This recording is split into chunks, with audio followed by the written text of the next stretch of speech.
Okay. Oh yes. Merry Christmas to all my fans and my friends. I'm even on Facebook, different part of the world. So I'm here at the moment in the VIP room. As I can see so far today, we have a lovely day. We cook some nice Chef Ricardo barbecue chicken and some nice sweet chili rice.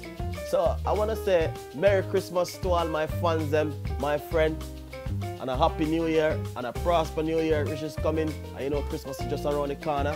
You know, big up Rowan, my friend. Big up Father Tyson.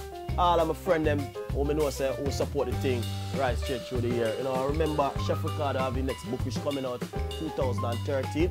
We have flavors from the Caribbean. It's a really nice cookbook. And at the moment I got the delicious flavor of the Caribbean, which is right here with me at the moment. And I have another book, which is the Chef Ricardo Tradition Caribbean Food. It's a really nice book. Really are going good. You can get it on Amazon, you can get it on other bookstores. So check out Chef Ricardo, and I'm here. Wish you guys a Merry Christmas and a wonderful New Year when it comes. And let's drink our sorrel juice and eat our rum cake for Christmas and celebrate Christmas with one love. Love all of you guys. Happy New Year and a Merry Christmas. Big up all my fans and my friends from Chef Ricardo.